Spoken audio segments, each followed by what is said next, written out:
আজকের এই সেমিনারের সম্মানিত সভাপতি, সম্মানিত প্রধান অতিথি, মঞ্চ উপবিষ্ট বিশেষ অতিথিবৃন্দ এবং আমার সামনে উপস্থিত বেসরকারি বিশ্ববিদ্যালয় সহ বিভিন্ন শিক্ষা প্রতিষ্ঠানের শিক্ষার্থীবৃন্দ, আসসালামু আলাইকুম।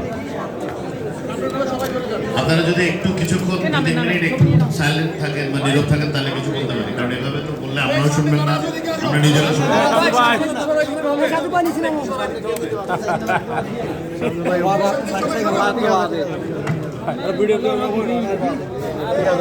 আমি একটু বলি, একটু থামেন প্লিজ। এখানে আসলে আমরা মাননীয় প্রধান অতিথি সহ যারা আমরা এখানে উপস্থিত হয়েছি সবারই অত্যন্ত ব্যস্ত সময় যাচ্ছে, বিগত নির্বাচন অলরেডি শুরু হয়ে গেছে। নির্বাচনের কার্যক্রম বাংলাদেশ জাতীয়তাবাদী দল আপনারা জানেন বিভিন্ন আসনে মনোনয়ন ঘোষণা করেছেন, কাজ শুরু হয়ে গেছে। কিন্তু এরপরও মাননীয় প্রধান অতিথি হয়তো আমি যে কারণে আজকে এসেছিলাম এটা একই কনসিডারেশন উনি এখানে আসতে রাজি হয়েছিলেন, বিকজ আমাদের মনে হয়েছে আজকের বিষয়টা খুব গুরুত্বপূর্ণ এবং আজকে আমরা এই সেমিনার থেকে আমরাও কিছু বার্তা দিতে পারবো এবং কিছু নিতে পারবো। তো আমি আশা করি যে কারণে মাননীয় প্রধান অতিথি সহ সম্মানিত অতিথিবৃন্দ সহ আমরা যদি এসেছি, আপনারা যদি আধা ঘন্টা 1 ঘন্টা একটু মনোযোগ দেন, আমার মনে হয় আপনাদের এখান থেকে একটা টেক হোম মেসেজ থাকবে যেটা আপনারা বাইরেও দিতে পারবেন। আমি খুব সংক্ষেপে শেষ করছি।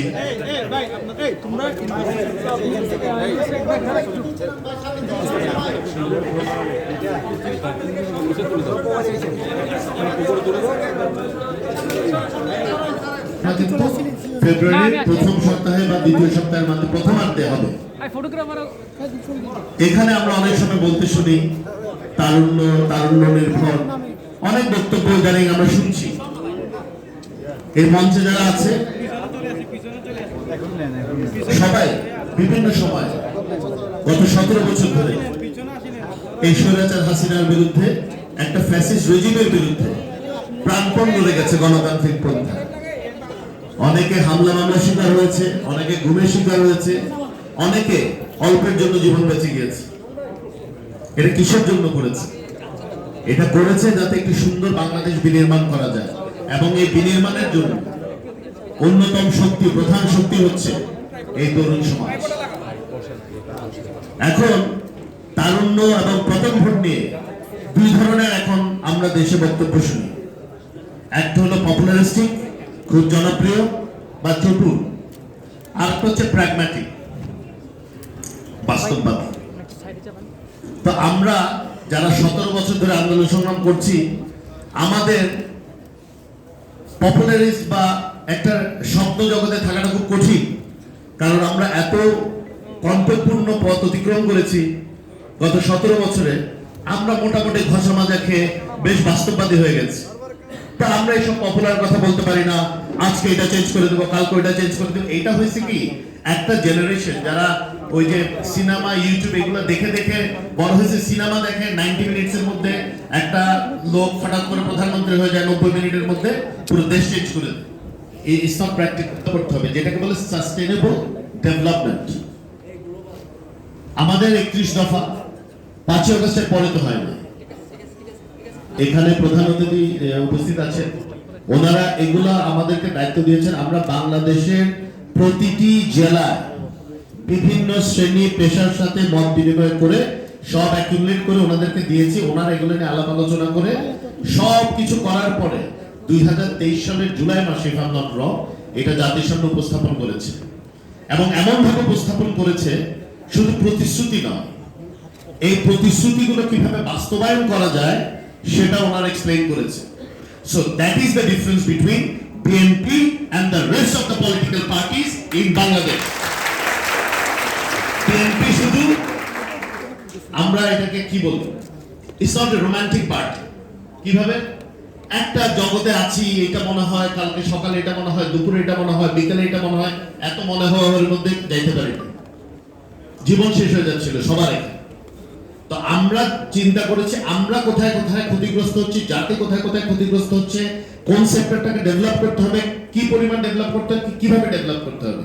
এই জন্য আমাদের যে পরিবর্তনের প্রতিশ্রুতি, সেটির সাথে আমরা সেই প্রতিশ্রুতিগুলো কিভাবে বাস্তবায়ন করব সেই রূপরেখা আমরা পরিষ্কার করে দিয়েছি। এই জন্য আমি বারবার বলি, তারুণ্যের প্রথম ভোট পরিবর্তনের জন্য নয়, বিএনপির জন্যই হোক। কারণ একমাত্র বিএনপি বাংলাদেশে আনতে পারে সাস্টেইনেবল ডেভেলপমেন্ট, যেটা স্থায়ী হবে। অনেকে আমাদেরকে জিজ্ঞেস করে, বিভিন্ন টক শোতে যায় বা আলাপ আলোচনায় যায়, 47টা নোট অফ ডিসেন্ট কেন, এইটা কেন ওইটা কেন। শুনেন, অন্ধ খোরা কানা যাই আছে, লেটস নট বি মডেস্ট। আজকে যদি আমি জিজ্ঞেস করি ফেব্রুয়ারির নির্বাচনে বাংলাদেশে কোন দলটি রাজনৈতিকভাবে নির্বাচিত ক্ষমতা আসবে, 90% এর উপরে লোক কি বলবে? এটা বলবে। এটা সত্যি কথা, বাস্তব, এটা হলো বাস্তব কথা। তাহলে যেই দলটা ক্ষমতায় যাবে মনে করছে জনগণের ভোটে, সে কি মিথ্যা প্রতিশ্রুতি দিতে পারবে? সে কি কাল্পনিক প্রতিশ্রুতি দিতে পারবে যেটা বাস্তবায়ন করা সম্ভব নয়? সেটা কি দেওয়া উচিত? সেটা দেওয়া উচিত না। এখন যারা জানে ক্ষমতায় যাবে না, কিন্তু ওই যে শুরুতে একটা কথা বলেছি, there are two approaches in the country now. একটা হচ্ছে পপুলারিস্ট অ্যাপ্রোচ, যেটা এই যে ছোট ছোট যারা ছেলে পেলে আছে এরা বলতেছে এইটা করে ফেলতে হবে, ওইটা করে দিতে হবে, এটা না হলে এটা হবে না। তো আমি জিজ্ঞেস করলাম গণভোট কি চায়, তো এটা নির্বাচন দিন হলে সমস্যা কি? বলে না, নির্বাচনের দিন এত ধানের শীষ থাকবে, গুরুত্ব হারাবে। তা আমি বললাম, যদি জনগণ মনে করে গণভোটের বিষয়গুলো অতই গুরুত্বপূর্ণ, তাহলে এখন হোক নির্বাচনের দিন হোক একই গুরুত্বই থাকবে। আর যদি মনে গুরুত্বপূর্ণ না, এখনো গুরুত্বপূর্ণ হবে না, নির্বাচনের দিনও গুরুত্বপূর্ণ হবে না। বাংলাদেশের ভাগ্য নির্ধারণ করবে জনগণের প্রত্যক্ষ ভোটে নির্বাচিত সংসদ সদস্যবৃন্দ। কেন? এই 300 জন সংসদ সদস্যকে বাংলাদেশের 18 কোটি মানুষ ম্যান্ডেট দিবে বাংলাদেশ কিভাবে পরিচালিত হবে ভবিষ্যতে, সেটি নির্ধারণ করার জন্য। কোন টম দিক এন্ড হ্যারি নয়, প্রেসক্রিপশনের রাজনীতি দিয়ে আর দেশ চলবে না। আমাদের নেতা জনাব তারেক রহমান বারবার একটা কথা বলেছেন, সবার আগে Bangladesh. We must realise this is not a slogan. আমাদের এটা অনুধাবন করতে হবে, এটা কিন্তু শুধু একটা স্লোগান নয়, এটি একটি ফিলোসফি, এটি একটি সামনে এগিয়ে যাওয়ার পথ প্রদর্শক। এটা শুধুমাত্র স্লোগান দেওয়ার জন্য উনি বলে নাই, এটা আমাদের সকলের অনুধাবন করতে উনি কি বলেছে।